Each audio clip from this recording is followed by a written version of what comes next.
Hello Sir Paul. Alam ko sa kwento kong ito, maraming maiinis sa akin. Pero okay lang. Deserve ko naman yun. Deserve ko namang mabash. Gusto ko lang pong mag-share para makapag-share ng awareness. Para walang tumulad sa akin. Itago nyo na lang po ako sa pangalang Heidi. 39 years old sa ngayon. Nangyari po ang kwentong ito nung ako'y 20 years old pa lang po. Actually, taga Laguna po talaga ako. Pero nangyari po itong kwento na ito nung nagpunta po ako ng Cavite. Bakasyon kasi noon at wala akong magawa sa bahay namin.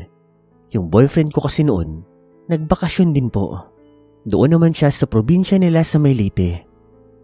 Hindi pa po uso ang mga text-text ng mga panahon na yon. Kaya kung may jowa ka noon at LDR kayo, talagang hindi mag-work, unlike ngayon. Sa pagbabakasyon ko po sa Cavite, meron po akong nakilala. Isang lalaki. Siya po si Tomas. Honestly po, mas pogi po si Tomas sa boyfriend ko noon. Pero noong una, hindi naman talaga ako interesado sa kanya. Pero ewan ko, doon kasi sa baryong yon sa may Cavite, palagi ko pong nakikita si Tomas. Ang sabi naman ng mga pinsan ko, hindi raw nila kilala kung sino si Tomas. Parang dayo lang din daw ito doon. Baka kagaya ko, nagbabakasyon lang din daw. Sila tito-tita naman, wala ding ideya kung sino ang binatang yon. Hanggang isang araw po, habang naliligo kami ng mga pinsan ko sa isang ilog doon sa may Baylin, Cavite, aksidente ko pong nakita doon si Tomas. Naliligo din po ito. Kaso, mag-isa siya. Nandoon nga siya sa may sulok. Sa totoo nga po, wala naman talaga akong balak na kausapin siya. Kasi nga, may boyfriend ako. Pero, ewan ko, ang rupo ko noon. Hi, miss. Hi. Naiilang ka ba? Hindi naman. Hindi naman kasi tayo magkakilala. Di magpapakilala ako.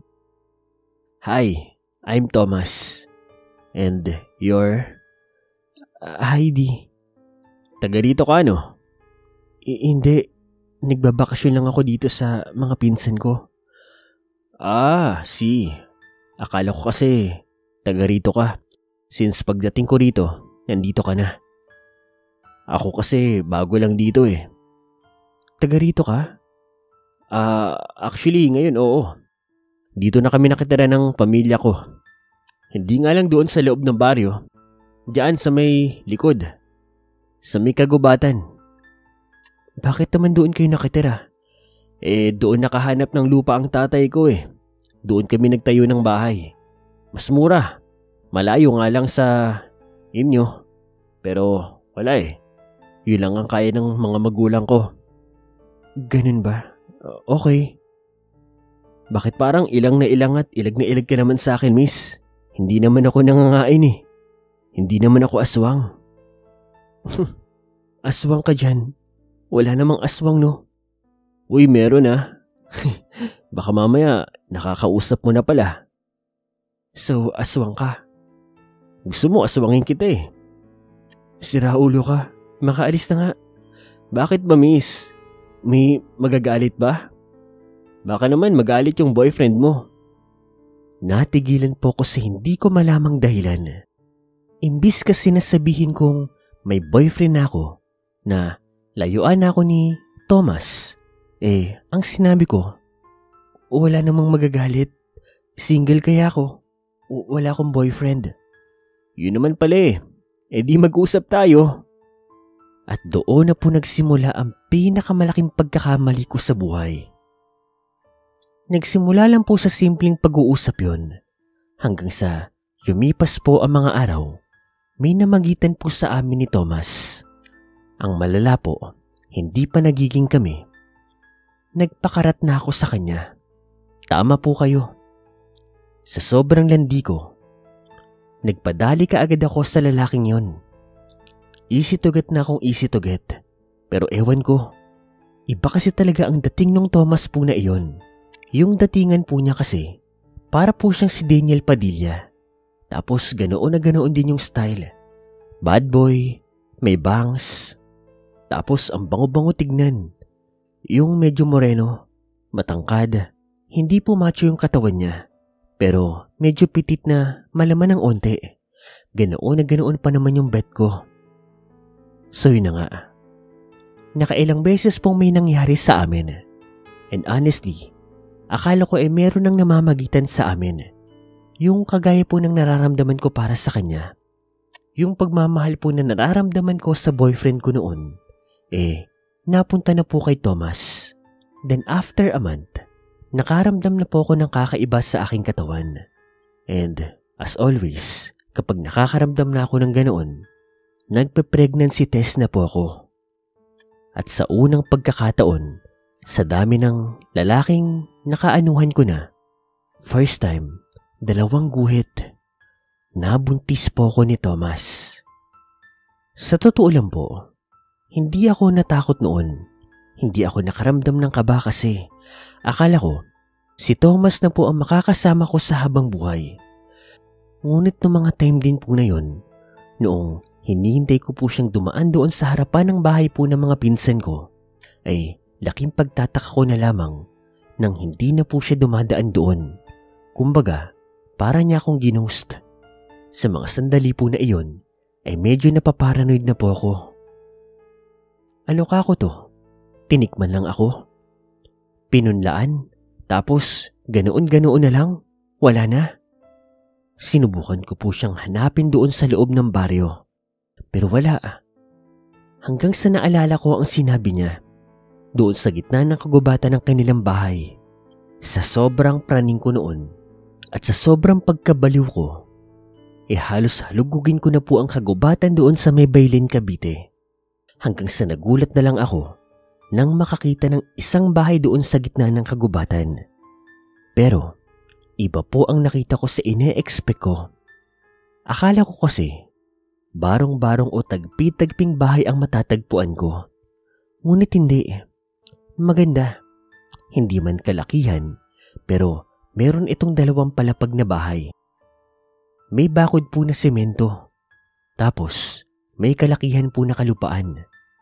Sa pagbabaka sakaling baka doon nakatira si Thomas, ay kinatok ko ito ng kinatok. Hanggang sa meron na nga pong lumabas na tao. Isang matandang lalaki. Anong ginagawa mo rito? Sino ka? Mawalang galang na po. Dito po ba nakatira si Thomas? Thomas? Ang anak ko ba? Hindi ko po sigurado kung yung anak niyo po ang tinutukoy ko. Pero Thomas po ang pangalan niya. Pogi, matangkad, moreno, maganda ang buhok. Siya nga ang anak ko. Sandali lang. Thomas! Lumabas ka!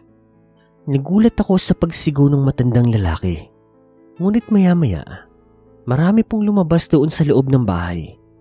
Hindi lang 1, hindi lang 2, hindi lang 5, kundi mahigit 10 katao. At lahat po sila, kakaiba po ang dating. Parang may mga aurang mabibigat, katulad ng kay Thomas. Nawari mo yung mga bad boy and bad girls. Alam niyo po ba yung Twilight? Yung parang ganoon po yung datingan. Yung mga kamag-anak po ni Edward. Anyway, ang huli pong lumabas doon sa bahay na iyon ay si Thomas. Thomas! Thomas! Dahan-dahan po ang paglalakad ni Thomas. Hanggang sa nagpunta po siya doon sa harapan ko. May gate po na nagaharang sa amin. Thomas, pwede ba tayo mag-usap? Alam ko nang sasabihin mo. Buntis ka? Oo, paano mo nalaman? Ay, nako. Dad, nakabuntis na naman ako. Sira ulo ka talaga. Oh, anong gusto mo? Tutuloy mo ba yung pagbubuntis mo? O kakainin ko na lang? Hindi kita maintindihan. Anong sinasabi mo? Ang gusto ko, magsama tayo. Ang maging isang pamilya. Pagkasabi ko po noon, nagtawanan po ang mga tao doon sa loob. Nawari ka pamilya po ni Thomas. Miski siya, napatawa na lang din. Sige, umuwi ka na sa inyo.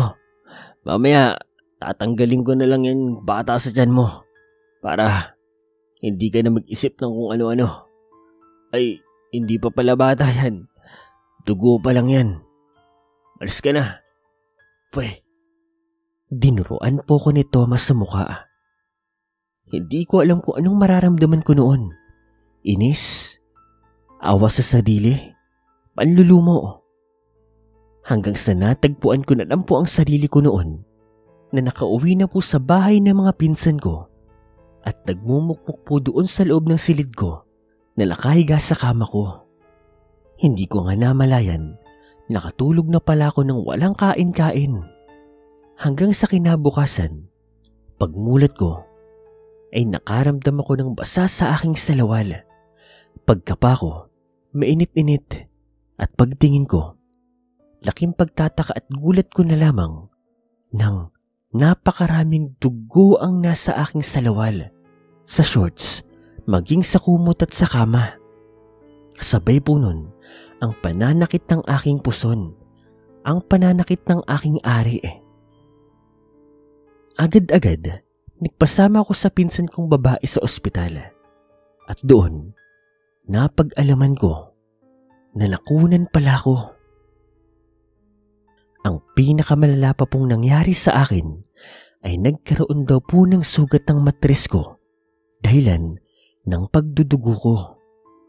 Ngunit hindi pa doon nagtatapos ang lahat. Kailangan daw tanggalin ang matres ko dahil kung hindi, mamamatay ako sa pagdurugo. Sa mga sandali nga na iyon, biglang-bigla po ako. Biglang-bigla po ang pinsan ko kasi wala raw siyang kaalam-alam na nabuntis daw pala ako. Sinabi na nga rin namin sa aking mga tiyahin at tiyuhin, maging sa aking mga magulang. Dahil po doon, walang pagpipilian. Ora mismo, tinanggal ang matres ko. Ang pinakamisteryo po para sa mga doktor noon ay kung papaano akong nasugatan ng ganoon sa matres ko. Meron daw ba akong pinasok na bagay sa loob? Ngunit ang sabi ko naman, bakit ko gagawin yon? Pero, isa lang po ang nasa isip ko noon. Ang may kagagawa noon ay si Thomas. Mukhang ang biro niya sa akin noon ay totoo pala.